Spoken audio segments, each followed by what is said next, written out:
स्वामी समर्थ. स्वागत आहे तुमचं स्वामी श्वामार्ग यूट्यूब चॅनलवर. स्वामी समर्थ महाराजांच्या कृपेने आशीर्वादाने तुमच्या सर्व इच्छा महाराज पूर्ण करोत आणि तुमचा आजचा दिवस सुखात आनंदात जावो हीच मी स्वामीचरणी प्रार्थना करते आणि आपल्या आजच्या या नवीन गुरुवार विशेष व्हिडिओला सुरुवात करते. गुरुवार हा हिंदू धर्मात अत्यंत पवित्र व शुभ दिवस मानला जातो. हा दिवस गुरुग्रहाचा तसेच भगवान विष्णू आणि माता लक्ष्मीचा आहे. गुरुवार म्हणजे ज्ञान, धर्म, समृद्धी आणि सद्बुद्धीचा दिवस आहे.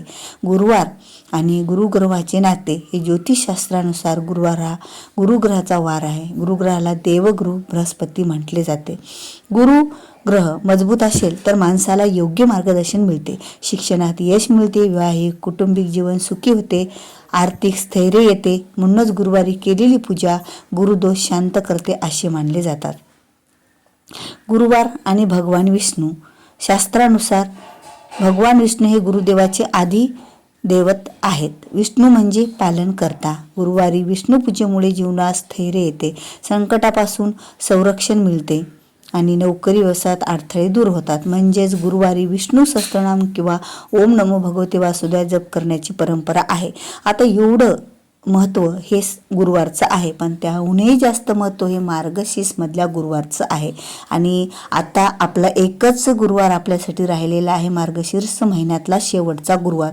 म्हणजे तो गुरुवार आलेला आहे 18 डिसेंबरला. आणि 18 डिसेंबरच्या दिवशी हा गुरुवार असल्या कारणाने आपल्याला हळदीचा हा एक उपाय करायचा आहे. कारण गुरुवारी माता लक्ष्मी गुरुवार हा दिवस माता लक्ष्मीला अतिशय प्रिय असतो.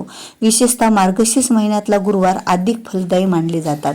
गुरुवारी लक्ष्मी पूजन केल्यास घरात धनधान्याची वाढ होते, खर्चावर नियंत्रण येते, लक्ष्मी स्थिर राहते. म्हणूनच या दिवशी पिवळ्या वस्तू, गूळ, चणे दान केले जातात. गुरुवारी व्रत करण्यामागील कारण. गुरुवार व्रत केल्याने गुरुकृपा प्राप्त होते, मनोकामना पूर्ण होतात, विवाहित स्त्रियांना सौभाग्य लाभते, घरात शांतता आणि समाधान सुद्धा टिकत असते. हे व्रत जेवढे मार्गशीर्ष महिन्यात गुरुवार येतात तेवढे पण करतात. आणि कोणी फक्त उपवास आणि पोथी वाचन वर्षभर सुद्धा आपण करू शकत असतो. आणि शेवटी याचं मार्गशीर्ष महिन्यातल्या शेवटच्या गुरुवारी याचं उद्यापन केलं जातं. जरी तुमचे मार्गशीर्ष महिन्यातले काही गुरुवार गेले असतील, काही कारणावास्तव पिरियड्समध्ये बाहेर गावी लग्न असेल, तरीही आपण शेवटच्या गुरुवारी कितीही गुरुवार झालेले असतील, आपले 1, 2 किंवा 4ही गुरुवार झालेले असतील, तर शेवटच्या गुरुवारी आपण उद्यापन करू शकतो. तर उद्यापन करण्यासाठी काय करावे असते? सकाळी स्नान करून स्वच्छ वस्त्र परिधान करावे, पिवळे किंवा फिकट रंगाचे कपडे घालावे, तुळशीला पाणी द्यावे, तुळशीजवळ दिवा लावावा. कारण अगोदर वास हा तुळशी मातेजवळच लक्ष्मी मातेचा असतो. विष्णू आणि लक्ष्मीचे पूजन या दिवशी करायला विशेष असं महत्त्व आहे. फक्त माता लक्ष्मीचंच नव्हे तर त्यांच्यासोबत विष्णूचं सुद्धा पूजन करावं. त्यामुळे माता लक्ष्मी ह्या प्रसन्न होत असतात. गरजू व्यक्तीस जर दान दिलं तर हे सुद्धा माता लक्ष्मीला खूप आवडत असतं आणि आपल्या धनामध्ये अधिक पटीने यामुळे वाढ होत असते. आता गुरुवारी काय करायचं नाही बघा, शेवटच्या गुरुवारी तर केस कापायचे नाही, दारू मांसाहार करायचं नाही, खोटे बोलणे टाळायचे, गरजू व्यक्तीला नकार द्यायचा नाही. कोणी जर तुम्हाला म्हटलं की आम्हाला काही देता का, तर तुमच्या ऐपतीनुसार त्याला तुम्ही लगेच द्यायचं असतं. आता गुरुवार हा केवळ एक वार नाही, तो जीवन योग्य मार्गावर नेणारा गुरुचा दिवस आहे. श्रद्धेने गुरुवार पाळल्यास धन, ज्ञान, सुख आणि समाधान निश्चित मिळते. गुरुवार हा केवळ एक वार नाही तर भगवान विष्णू आणि माता लक्ष्मीचा पवित्र दिवस आहे. ज्योतिषशास्त्रानुसार हा गुरुवार जर आपण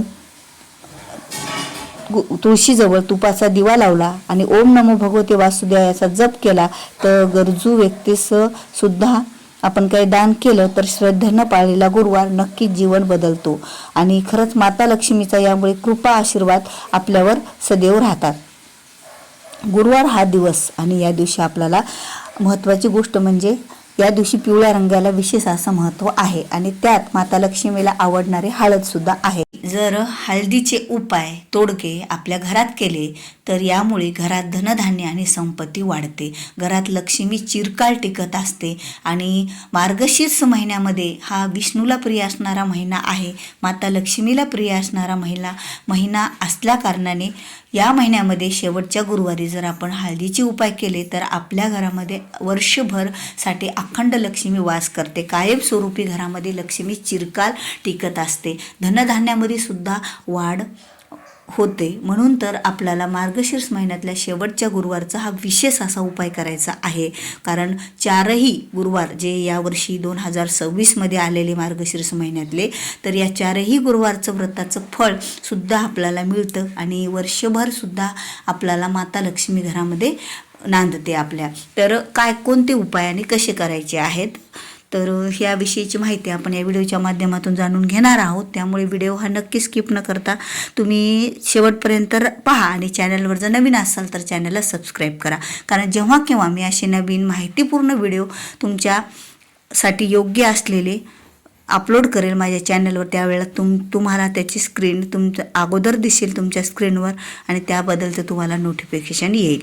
तर असो, आता मार्गशीर्ष महिन्यातल्या शेवटच्या गुरुवारी काय करायचे. सकाळी स्नानादी झाल्याच्या नंतर पहिल्या प्रथम ज्या वेळेला तुम्ही घराच्या बाहेर आपलं अंगण स्वच्छ करता, सडा टाकता आणि आपला जो मेन उंबरठा आहे, आता बऱ्याच जणाला प्रश्न पडलेला असतो की आमच्याकडे गेट आहे तर आम्ही काय करावं. कारण प्रत्येकाच्याच घराला आता मेन घराला उंबरठा नसून गेट आलेला आहे.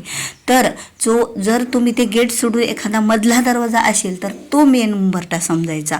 तिथे जर दरवाजा असेल तर, आणि त्याला तुम्ही हळदीचं आणि गोमूत्राचं लेपन करायचं. हा आपला पहिला तोडगा झाला. कारण तिथूनच माता लक्ष्मी घरात प्रवेश करणार आहेत आणि त्यावर दोन्ही बाजूला कुंकाने स्वास्तिक काढायचे आणि त्याची पूजा करायची. आता दुसरा उपाय काय करायचा, ज्या वेळेला तुम्ही घरातली फरशी पुसणार आहेत त्यावेळेला त्या पाण्यामध्ये थोडीशी चिमूटभर हळद टाकायची फरशी पुसण्याच्या, आणि त्यामुळे सुद्धा सगळ्या घरात आपली हळद पसरेल त्या पुसण्याच्या द्वारे, आणि यामुळे सुद्धा घरातली नकारात्मक ऊर्जा निघून जाईल आणि प्रत्येक कोपऱ्यामध्ये कानाकोपऱ्यात माता लक्ष्मीचा वास राहील यामुळे, या हळदीच्या उपायामुळे.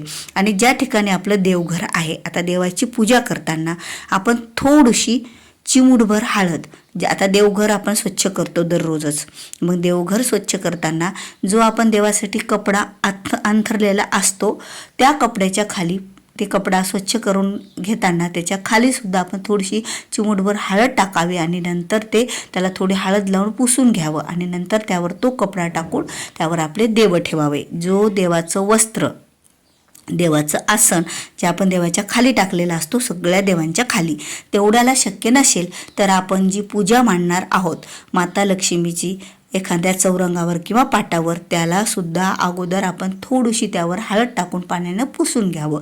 म्हणजे तिथे सुद्धा आपली हळदीचा तोडगा झालेला आहे, माता लक्ष्मीला आवडणारा. आणि एक कुंकाने स्वास्तिक काढावी, त्यावर आसन टाकावं आणि त्यावर पूजा मांडावी. आणि दुसरी गोष्ट म्हणजे जो आपण कलश भरून घेतो पाण्याचा कलश माता लक्ष्मीच्या पूजेसाठी, तर त्यामध्ये हळदी आणि कुंकू आवर्जून टाकावं त्यामध्ये सुद्धा.